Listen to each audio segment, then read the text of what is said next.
Jadi pada hari ini saya ingin mereview aja ya langsung ya mata kuliah kita intelijensi buatan atau artificial intelligence. Nah, 2 minggu lagi ya kita langsung AS ujian akhir. Jadi saya review biar Anda bisa membaca bahan-bahan yang pernah dibahas ya, atau mungkin menonton tayangan video yang pernah saya rekamkan ya. Ya, jadi yang pertama, AI itu ada bidang, ada metode. Bidang berarti aplikasi AI digunakan untuk apa? Nah, itu namanya bidang AI. Jadi biasanya AI itu diterapkan kemana gitu. Nah, yang pertama ada bidang AI namanya sistem pakar.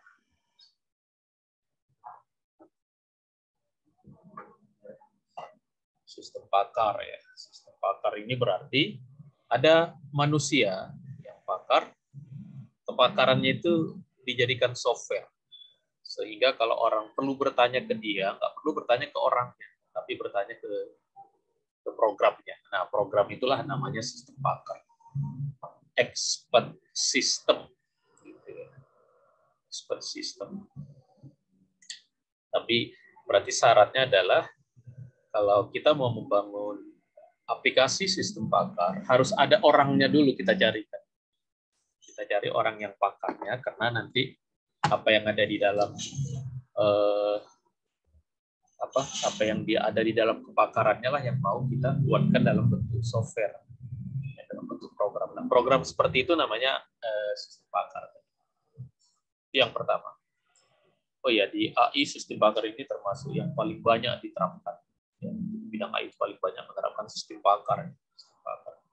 Ya, kenapa harus dibuat sistem pakar dalam bentuk program? Karena pakar itu jumlahnya sedikit. Ya, sehingga kalau jumlahnya sedikit bisa diatasi dengan program. Ya, kalau biasa kan untuk mendapatkan seorang pakar itu butuh belajar bertahun-tahun, butuh pengalaman bertahun-tahun. Artinya butuh waktu yang lama untuk mendapatkan seorang pakar.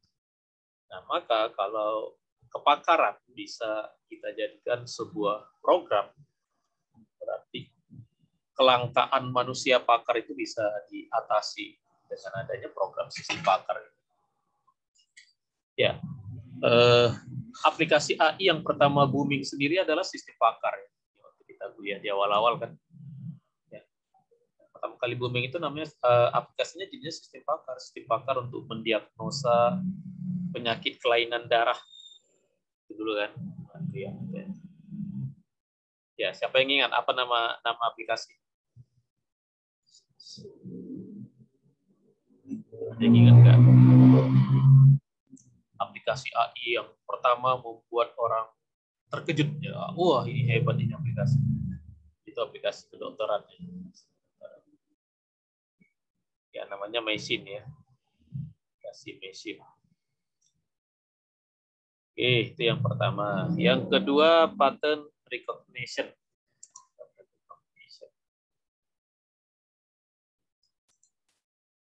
Ya, pattern recognition. Pattern recognition ini adalah sebuah aplikasi yang bisa mengenal pola.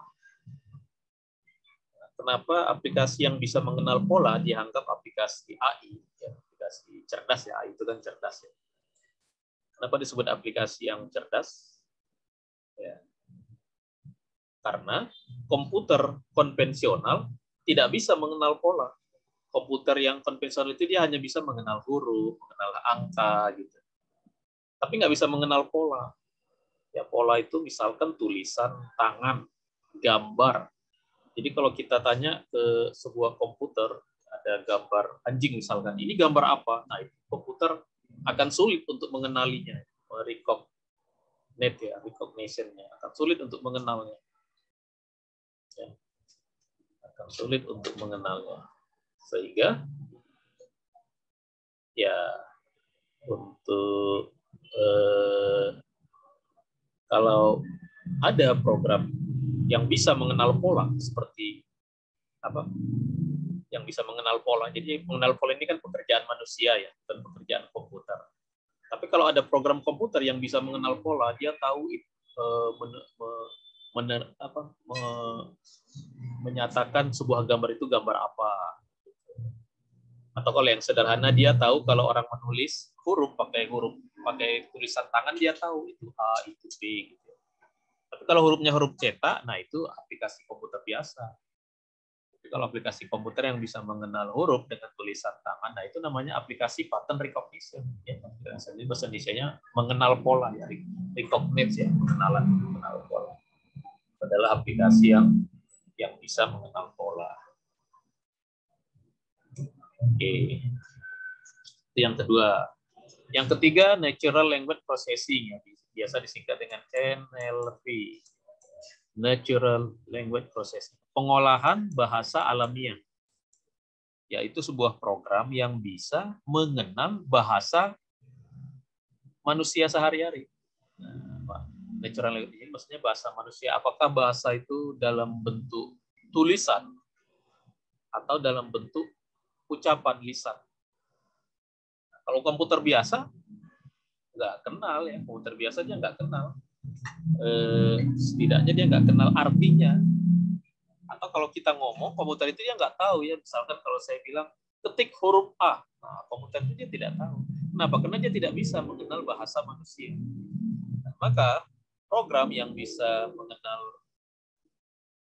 natural language tadi ya, bahasa natural tadi atau bahasa manusia tadi, nah itu yang disebut dengan bahasa natural language processing. Contohnya, contoh-contoh program yang seperti itu ya, contohnya program yang bisa menerjemahkan kalimat, kayak di Google ya, kan ada translate ya, translator, ya, atau program yang bisa menuliskan apa yang kita omongi. Jadi kalau komputernya bisa, saya ngomong selamat datang, sama komputer ditulis kata-kata selamat datang, berarti komputernya mengenal suara yang saya suara yang saya sampaikan. Tidak hanya suaranya, sampai pesannya juga dia tahu, dia tuliskan. Nah, itulah nanti penerapan natural language processing, NLP. Yang ketiga, robotik. Nah, robotik ini adalah membuat perangkat mekanik yang gerakannya mirip sama manusia. Nanti disebut robot.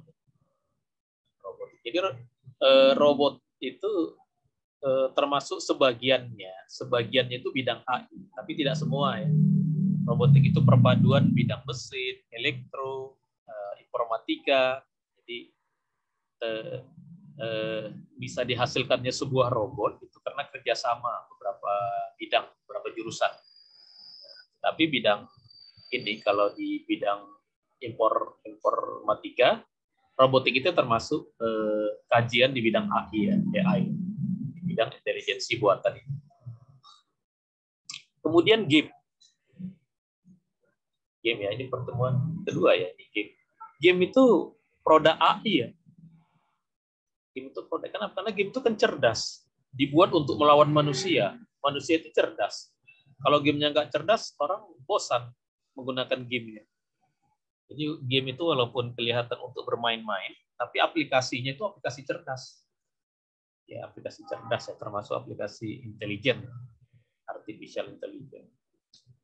Oke, kemudian data science. Nah, data science ini adalah bagaimana data yang sedemikian banyak diolah untuk menghasilkan satu kebijakan, untuk menghasilkan satu kesimpulan, atau untuk menghasilkan sebuah pengetahuan. Itu namanya data science. Nah, data science ini termasuk bidang AI.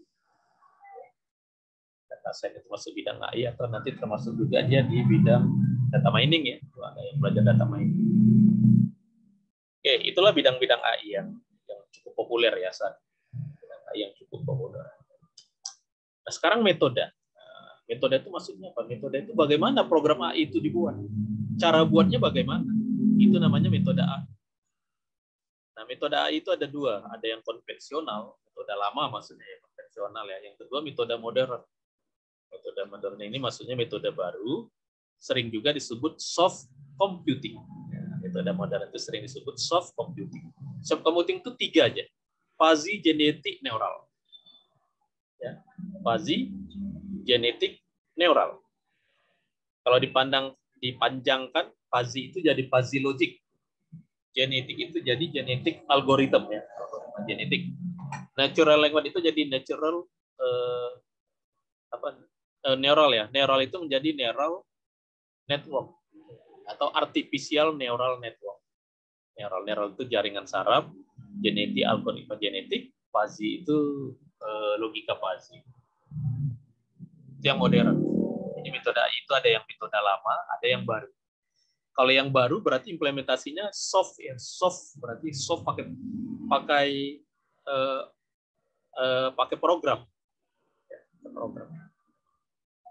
Karena kan sebuah logika bisa aja nggak pakai program, pakai perangkat hardware aja bisa, hardware dibuat dalam bentuk kombinasi rangkaian logika. Ya. Tetapi soft computing di sini fuzzy genetik dengan neural maksudnya adalah metode ya, metode AI yang termasuk yang modern lah ya. Nah, nanti dari pengembangan neural network inilah lahir deep learning.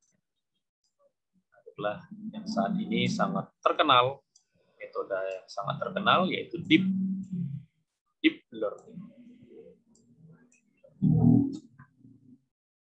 Oke, nanti berarti apa yang saya sampaikan sekarang karena ada di modul-modul sebelumnya itu nanti ada baca ulang maksudnya bidang AI, metode AI. Nah, sebenarnya ada beberapa metode lain yang tidak begitu kita bahas karena saat ini metode ini ya tidak begitu berkembang. Tapi Anda perlu tahu juga ya bahwa di AI itu ada metode reasoning inferential engine. Ya, contohnya forward chaining, backward chaining, ada Bayesian, masuk fuzzy ya. Ya, ini adalah bagaimana cara logika itu kita gerakkan, bagaimana kita menggerakkan logika, apakah secara forward, maju atau secara mundur. Bagaimana reason, argumen-argumen itu kita susun untuk membuktikan sesuatu, bagaimana cara nyusunnya. Apakah kita melihat yang ke depan atau melihat yang ke belakang. Ada forward chaining, ada backward chaining. Ada backward chaining. Ya, kita mengenal logika if then ya. If then itu di depan if itu namanya antecedent. Setelah then namanya consequent. Ini syarat. Kalau kita sadari ini syarat, ini aksinya. Syarat. Kalau logikanya dari sini baru ketemu ini, dari antecedent ketemu consequent itu namanya forward chaining. Tapi kalau kebalikannya dari consequent ke antecedent, nah itulah yang namanya backward. Berarti mundur dia ke belakang. Nah, ini contoh forward chaining. Kita punya rule, jika X membunuh N, memakan lalat, dan X adalah kata. Jika X berkicau dan bernyanyi, maka X adalah burung kenari. Jika X adalah kata, maka X berwarna hijau.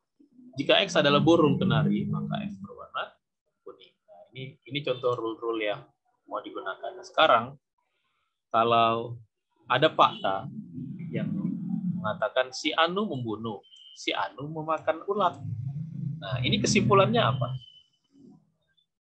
Kita bisa pakai ini, kita gunakan ini rule ini. Gunakan rule ini. Jadi ini si Anu membunuh dan si Anu memakan ulat. Membunuh itu kan ada di rule 1. Sedangkan memakan ulat ada di rule 3 ya. Di rule 3. Maka kalau dipadukan ya berarti si Anu adalah kata. Dan yang kedua si Anu berwarna hijau ya, berwarna hijau. Kenapa? Karena dia makan kata. Karena dia adalah kata itu memakan lalat. Ya. Nah, ini contohnya data driven. Data driven berarti dari antecedent. Antecedennya ada dulu, baru nanti diambil sebuah kesimpulan. Itu forward. Kalau backward, kebalikannya. Jadi yang dilihat itu outputnya, backport ya. Ya, itu dari ininya ya, dari belakangnya.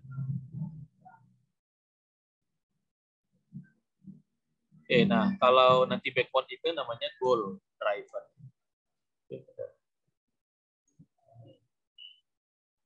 So, maghrib ya, masih banyak ya.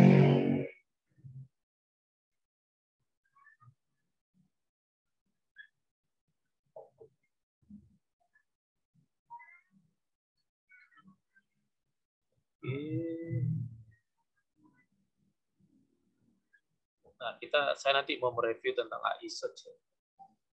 Jadi ya karena masih banyak, ini saya pause dulu ya. Rekamannya saya pause dulu.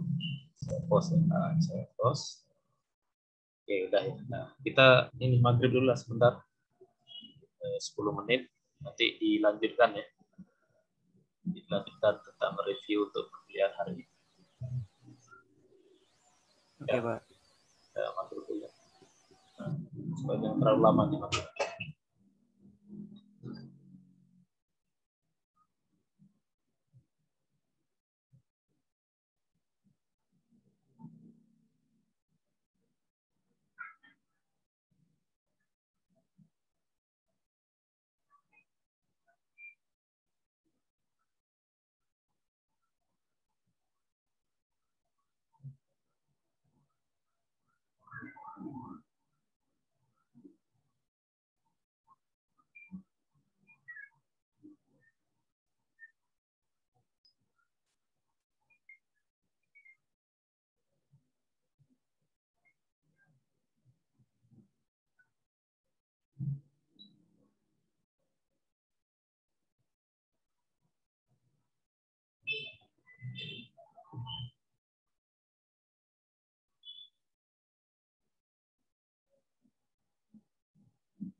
Boleh juga sih kita lakukan sekali.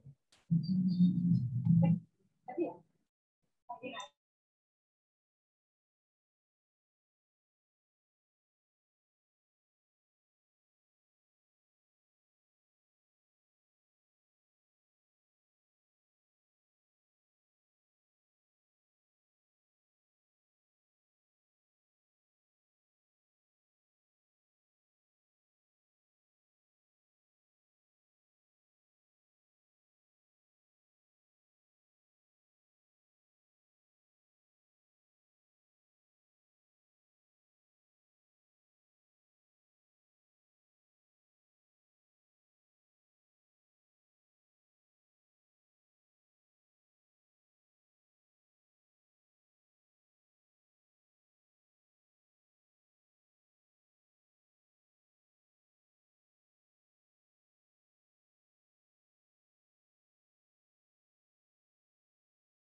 Baik, bisa kita lanjut atau masih pada masuk ya?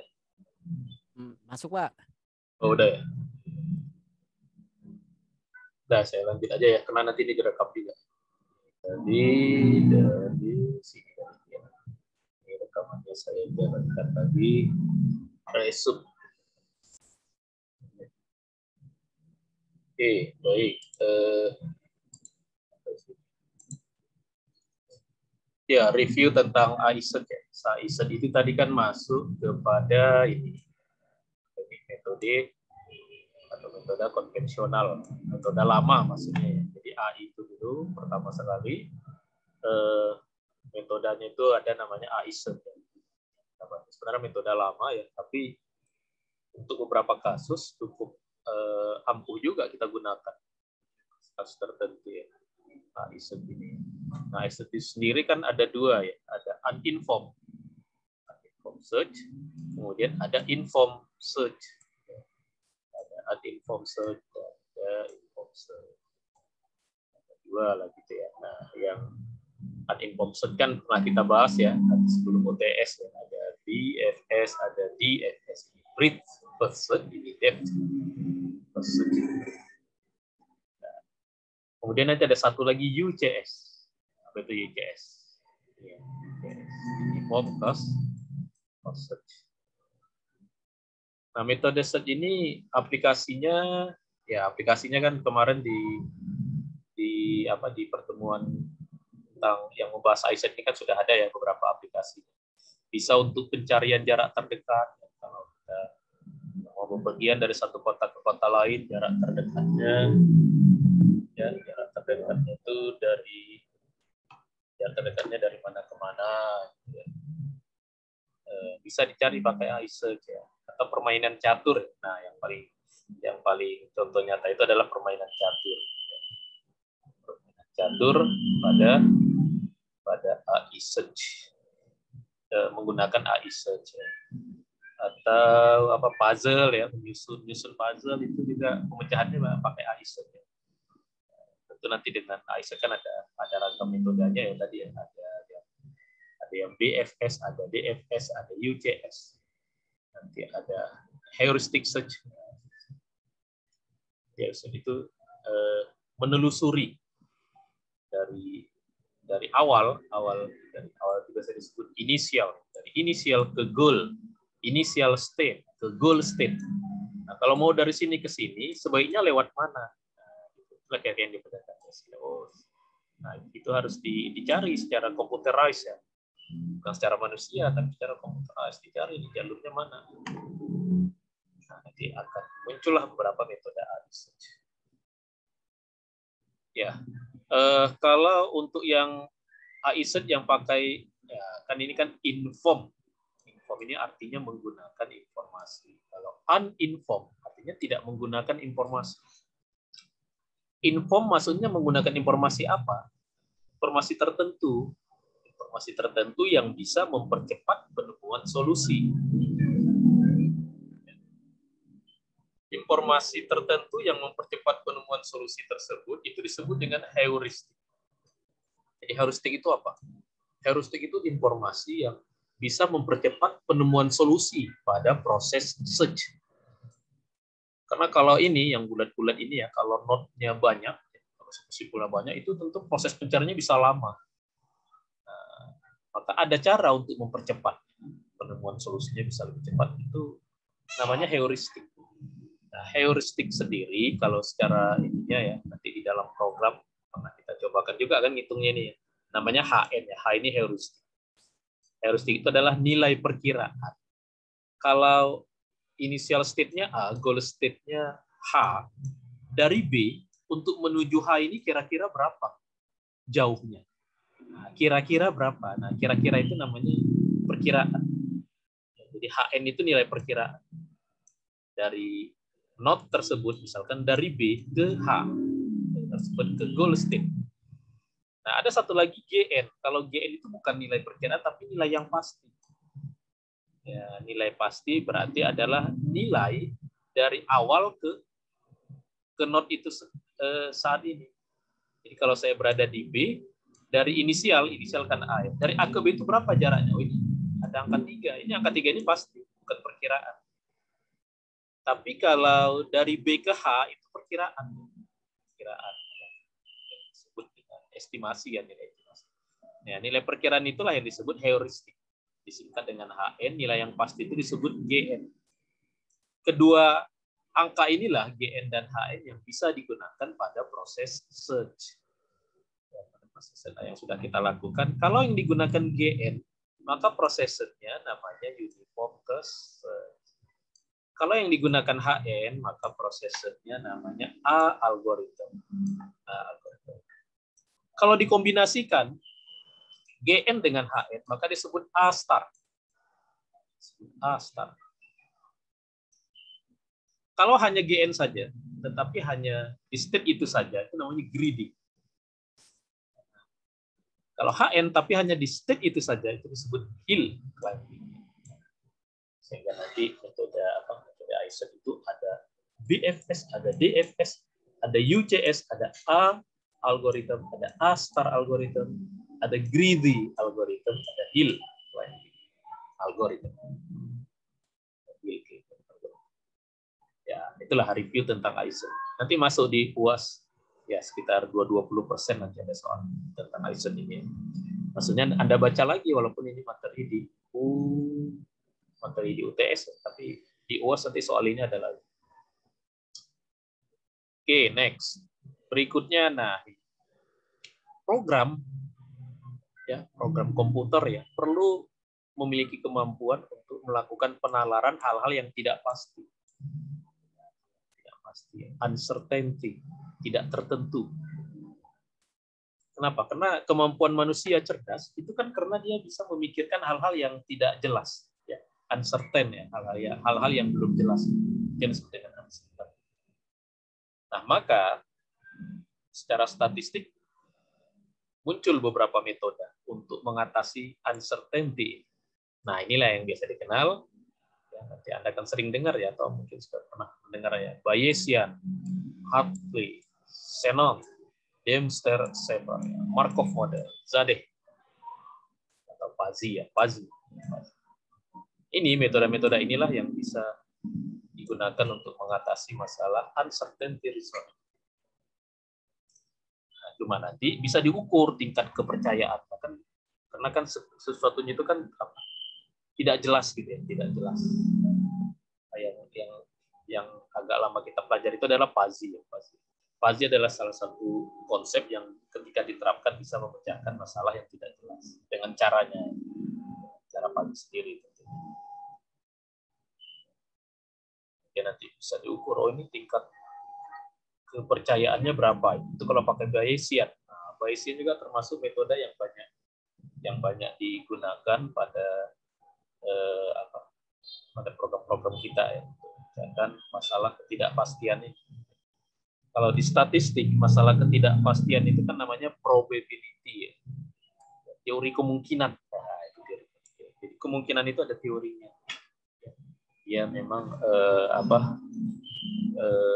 mungkin, tapi pada titik tertentu orang percaya bahwa ini akan terjadi. Nah, tingkat kepercayaan itulah yang bisa diukur. Oh, 95% akan terjadi hujan. Nah, 95% kamu akan lulus tepat waktu.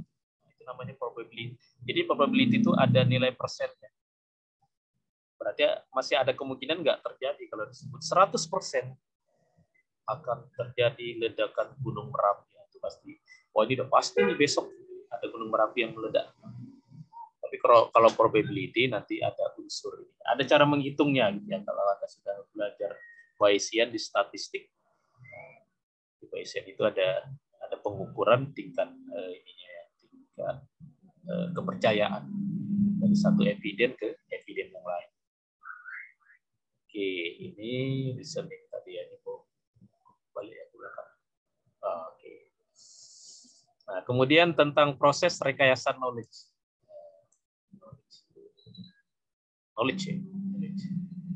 Jadi knowledge ini diobrolin di mana-mana ya. Di data mining diobroli, karena knowledge itu adalah outputnya data mining. Di mata kuliah rekayasa pengetahuan diomongin, karena nama mata kuliahnya kan. Saya ngajar juga satu kelas itu, tentang rekayasa pengetahuan. Nah, di mata kuliah AI, mata kuliah AI ini juga knowledge ini juga dibicarakan.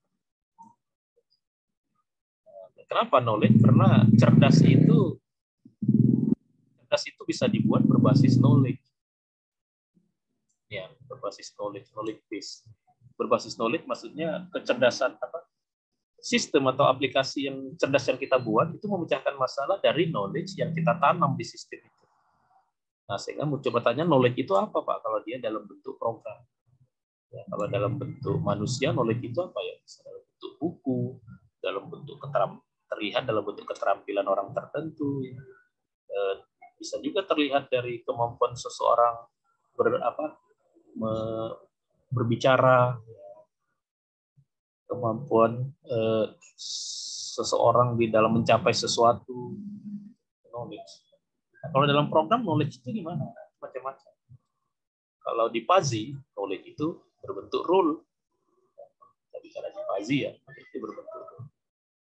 Kalau di machine learning, nah, knowledge itu output dari pola universal yang didapatkan oleh sistem machine learning ya. Machine learning itu mesin yang belajar. Oke, jadi penting untuk Anda memahami apa itu knowledge ketika kita melihat bahwa komputer cerdas itu sesuatu masa depan ya, tadi ya. Video tadi kan ada ya. Future ya. Masa depan dari sistem cerdas. Maksudnya ya masa depan. Nah, ini tentang Fuzzy. Ya, Fuzzy ini sangat terkenal di apa ini? Pernah booming ya. Booming itu maksudnya begitu dia ada, seluruh dunia engineer itu sangat mengagumi. Wah, ini metode yang bagus ini Fuzzy. Fuzzy ini ditemukan di Amerika, tapi besar di Jepang. Ya, maksudnya besar di Jepang. Yang mengembangkan itu orang-orang Jepang, para peneliti Jepang. Makanya kalau ada orang komputer kuliah ke Jepang, itu pasti Fuzzy. Padahal yang menginginkan si Zodeh ya, Zodeh itu orang Iran, kebangsaan Iran yang kuliah di Amerika, bekerja juga di salah satu perguruan tinggi di Amerika. Dia menemukan sebuah teori namanya Fuzzy. Ya udah sampai teori gitu aja, teori matematiknya. Tapi sama orang Jepang itu dipraktekkan. Makanya metode-metode inferensial Fuzzy itu kan nama-nama Jepang ya. Ya, siapa yang ingat ya? Ada Momdani, ada Sukamoto, ada Sugeno, itu nama-nama orang Jepang semua. Mereka yang mengembangkan Fuzzy. Dan Fuzzy bisa digunakan untuk sistem pakar. Jadi kepakaran seseorang itu bisa disimpan dalam bentuk rule Fuzzy. Nah, Fuzzy inilah salah satu ya dari tadi banyak cara itu untuk memecahkan logika uncertainty. Tadi kan ada banyak. Salah satu cara memecahkan masalah yang bersifat tidak tertentu ya. Kalau Fuzzy itu disebut tidak jelas. Nah, kemudian ini neural ya, ANN ini artificial neural network. Sering disebut machine learning. Kok yang belajar mesin biasa kan student learning ya, manusia yang pelajar, mahasiswa yang belajar. Kalau ini machine learning. Apa yang dia pelajari? Data. Jadi machine learning itu mempelajari data. Setelah dia pelajari, terjadi apa? Setelah dia pelajari, dia akan memberikan pola dari data yang dia pelajari. Polanya. Jadi machine learning itu sebenarnya membaca pola. Nah, selama dia membaca pola itu namanya proses training. Proses training. Training itu berarti data itu diambil satu persatu, dia olah, diambil satu persatu. Ya dalam rangka dia tadi mengambil satu kesimpulan tentang pola dari data itu bagaimana. Itulah makanya disebut dia machine learning. Mesin yang bisa belajar. Ya, datanya itu sendiri kan disebut dataset. metodenya disebut machine learning. Nah, saat ini metode machine learning metodenya berkembang lagi gitu ya, metode yang lebih fokus, yang lebih detail atau lebih mendalam di dalam membaca membaca dataset ya. Dalam hal ini membaca data yang banyak nih, data yang banyak. Nah, metode itu disebut deep learning. Deep learning itu sebenarnya machine learning yang pembelajarannya lebih mendalam. Lebih mendalam berarti dari atas ke bawahnya yang panjang. Kalau lebih melebar dari kiri ke kanan. Deep learning lebih mendalam. Deep learning ini kebanyakan datanya itu adalah dalam bentuk gambar atau dalam bentuk suara, yang dalam bentuk multimedia, bukan huruf ya. Jadi deep learning digunakan untuk mengenal wajah, deep learning untuk mengenal pemandangan, ya. Deep learning digunakan, bahkan saat ini deep learning yang lebih maju digunakan untuk mengenal gerakan. AI ini saat ini sudah sangat maju. Algoritmanya sudah tahu, oh ini dia lagi duduk, lagi berdiri, dia lagi menari. Algoritmanya udah bisa tahu. Makanya di Cina kamera-kamera deep learning diletakkan di ruangan kelas. Gurunya bisa jadi nggak dalam kelas itu. Nanti kalau ada siswa yang tidur, siswa yang terlalu banyak bergerak, tahu kameranya, dilaporkan ke gurunya. Itu contoh kegunaannya. Atau mungkin kalau diletakkan di depan rumah, dia bisa tahu nih gerakan yang mencuri, gerakan pencuri sama gerakan yang orang yang tidak ingin mencuri gitu ya. Bisa, itulah mesin-mesin cerdas ya. Sering orang-orang awam sering bertanya, kok bisa mesin mengenal itu? Karena dia belajar. Sebenarnya dia belajar dulu, dia diajarin dulu, bukan langsung jadi, enggak. Jadi dia diajari dengan pola yang mau dia kenal. Sama dengan seekor anjing, supaya dia tahu supaya penciuman dia tahu mana yang narkoba, mana tidak, dia akan diajari dulu. Dia diciumkan dia beberapa jenis obat-obatan gitu ya, sampai hidungnya mengenali polanya. Nah, setelah dia mengenal pola, maka anjing itu bisa mengetahui mana yang narkoba, mana yang tidak. Nah, machine learning kerjanya mirip seperti itu, persis seperti itu. Jadi kenapa ada mesin yang bisa tahu apakah dia sedang menari atau tidak? Nah, berarti video orang yang menari dikenalkan satu, dua gitu, seperti halnya tadi anjing dikenali dengan bau-bauan tertentu. Semakin banyak dia dikenalkan dengan bau-bauan yang berbeda, anjingnya makin cerdas kan. Nah, kalau machine learning semakin banyak datanya yang bervariasi, maka mesin learning itu makin cerdas. Ya, itulah perkembangan dari machine learning. Nah, kemudian ada lagi genetic algorithm. Ini modulnya minggu lalu ya.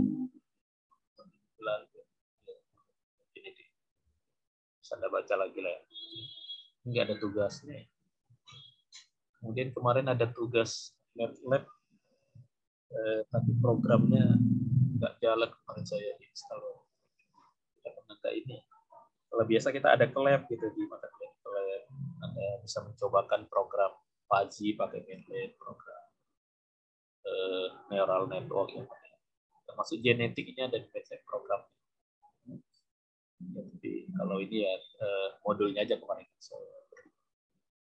Nah, genetic algorithm ini apa? Nah, genetic algorithm ini bekerja berdasarkan teori evolusi. Salah satu dari teori evolusi dibuatkan program oleh programmer. Ada satu teori evolusi yang sangat teori evolusi yang sangat prinsip. Jadi di teori evolusi itu ada proses yang disebut memilih sel-sel yang kuat. Jadi di dalam misalkan manusia gitu ya, manusia itu sebelum dia jadi manusia, itu ada banyak calon-calon dia, ada banyak sel-sel yang saling berebut, saling beradu. Nah, nanti mana yang menang, ya, mana yang menang dalam perlombaan, dialah yang jadi manusia. Jadi, ya kalau di anak pasti pernah nonton ya, sperma itu punya banyak apa itu yang ininya ya, yang bisa jutaan jumlahnya yang berenang itu saling beradu. Nanti mana ada satu yang memenangkan, nah itu yang jadinya kita. Nah, itulah teori evolusi itu seperti itu. Dan itu tidak hanya terjadi pada sel reproduksi ya. Teori evolusi juga terjadi pada alam ya, pada kehidupan alam. Pada kehidupan alam antar gen itu ya, antar gen ya, gen itu ciri khas dari jenis makhluk hidup tertentu itu saling beradu, saling berebut. Nah, yang menjadi gen yang sekarang itu yang menang. Sebelumnya terjadi perlombaan sebelum di zaman kita. Orang Indonesia ini dulu bentuknya tidak kayak kita, tapi karena terjadi proses ya, kombinasi antar gen, sehingga jadilah orang mengenalnya, oh ini orang Melayu, ini orang Chinese, ya, ini orang India, ini orang Barat, Eropa, ya, ada khasnya gitu. Itu adalah bisa dijelaskan dengan teori evolusi. Dan ketika teori evolusi ini dipahami, dibuatkan dalam bentuk program, maka bisa digunakan untuk memecahkan masalah. Masalah apa yang bisa dipecahkan oleh algoritma genetik? Yaitu masalah-masalah yang alternatif solusinya banyak, tapi cara memilih yang terbaik itu cara memilih yang terbaik itu belum ditemukan metodenya. Nah, sekarang ini metodenya ditemukan ya dengan genetik algoritma. Dengan genetik algoritma, kalau ada 1 juta solusi, maka genetik algoritma akan bisa memilih satu dari kemungkinan solusi yang ada, tidak bisa memilih satu yang terbaik. Itulah yang nanti jadi solusi. Itulah namanya genetik algoritma. Biasanya digunakan untuk masalah optimalisasi ya. Optimalkan.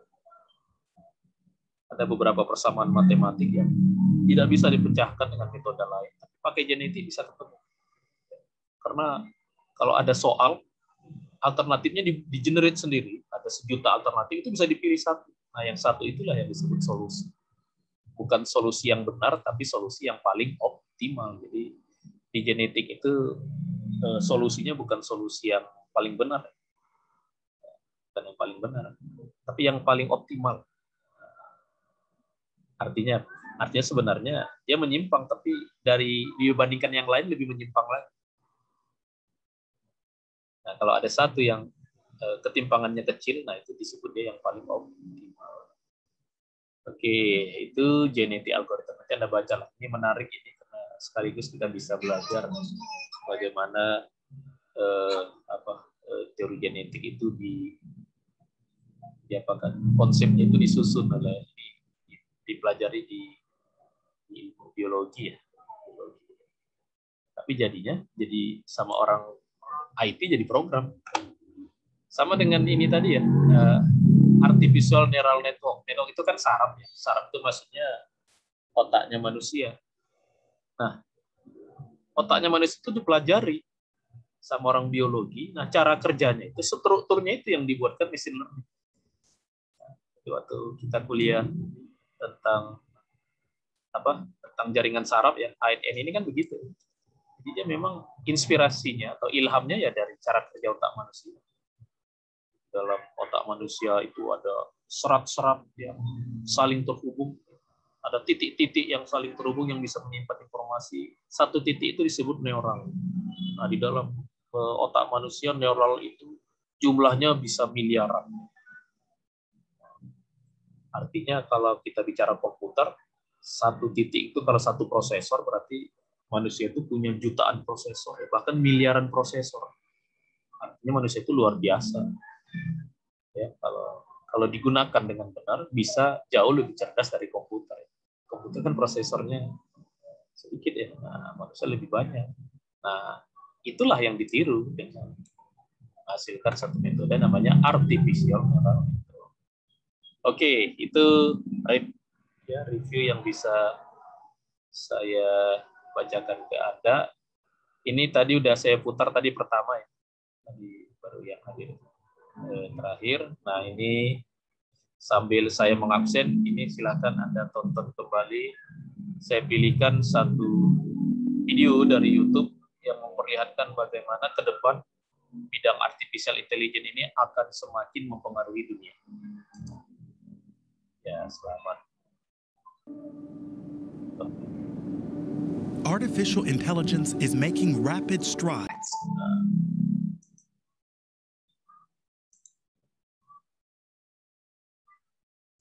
There's talk of a new evolution that could fundamentally change life on our planet. Artificial intelligence has the potential to revolutionize every aspect of daily life. Work, mobility, medicine, the economy, and communication. But will AI really make medicine better and doctors superfluous? When will self-driving cars hit our roads? Will intelligent robots usurp our jobs? And are we heading for a dystopia with no privacy and total surveillance?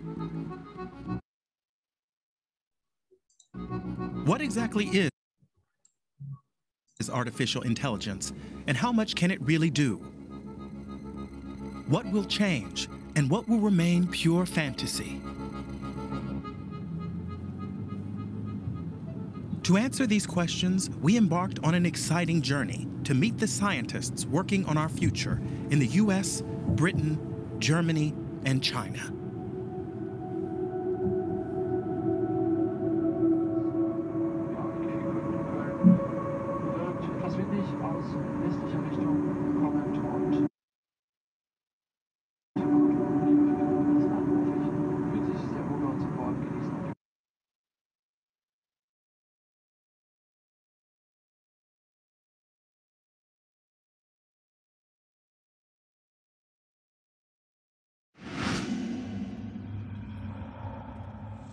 Discover.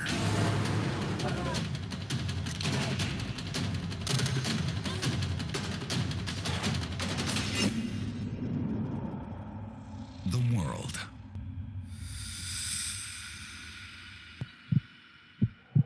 How it was.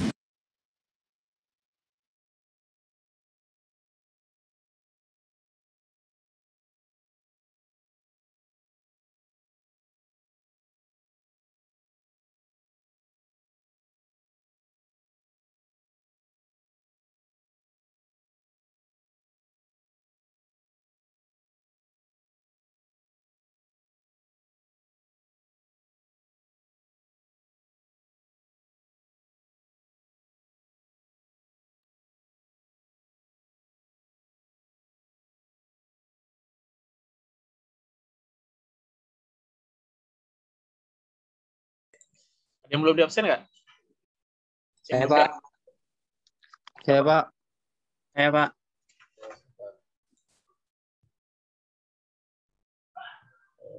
Ya.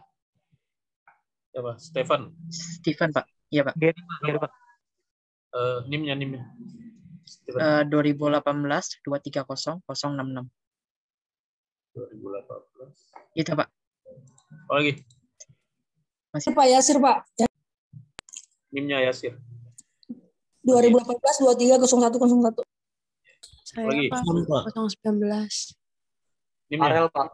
Tunggu terus. 0019 Pak. Ini 2018-19. Oke. Apa lagi? Arif. Regina Tanjung, Pak. Itu, Pak. 2018 230 217 Pak. Ini 18 112. 0217 Pak. Grinda. Yang 217 si Arif Rahman. Muhammad Farel Pak. Iya Pak. Farel 188. Apa lagi? Wilson, Pak, itu, Pak. Wilson 215. Siapa lagi? Udah ya? Ya, di sini tadi. Giri ya, Giri Riyandi. Kayaknya baru. Giri, Pak. Hah? Udah tadi Giri. ya? Tadi udah di absen belum? Belum. Ya, Oke, makasih, Pak. Farel tadi udah ya. Rindi, Stephen, Yasir. Tadi Yasir udah nggak? Hadir Pak. Yasir Pak. Udah.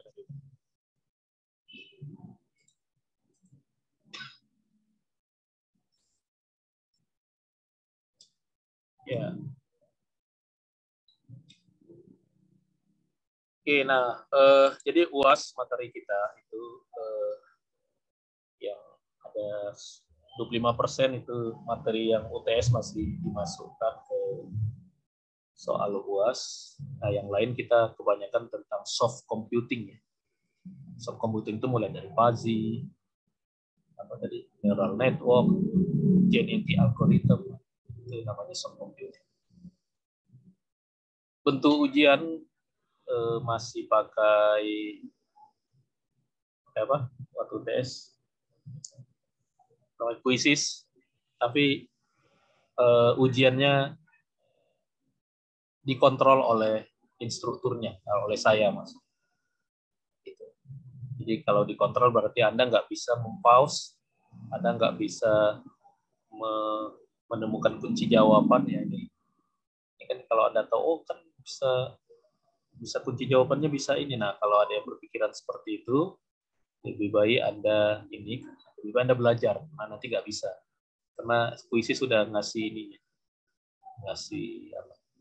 pemecahannya gitu. Yang ini ya, kuisis yang berbayar ya. Jadi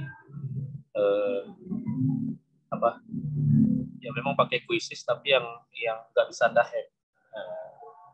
Tapi orang-orang IT ujian Google Form aja bisa ketahuan kunci jawaban. Ya, jadi artinya persiapan Anda adalah belajar, bukan bagaimana cara menghack tool untuk ujian. Oke, ya itu sih perkuliahan kita ini.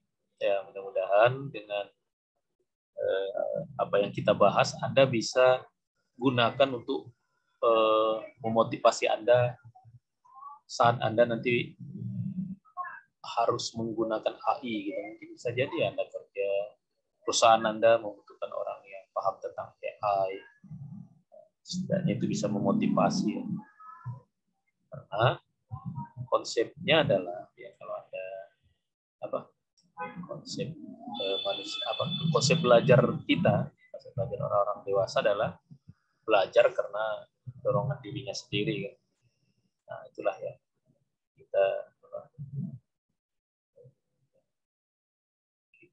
kayak saya gitu ya, kayak fungsinya memberikan dorongan. Oh, ini bidang kecerdasan buatan itu ini yang menariknya, ini materinya ini.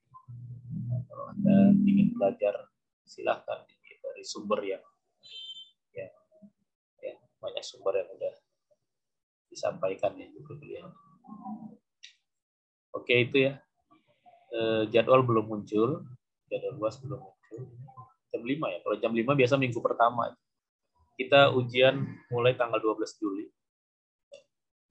Ujiannya mulai tanggal 12 Juli. Ya.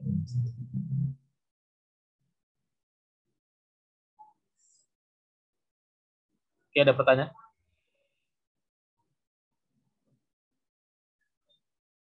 Cukup ya? Ada ya? Ada. Ya, berarti saya cukupkan. Ada ya? Sampai di sini ya. Oh iya, ini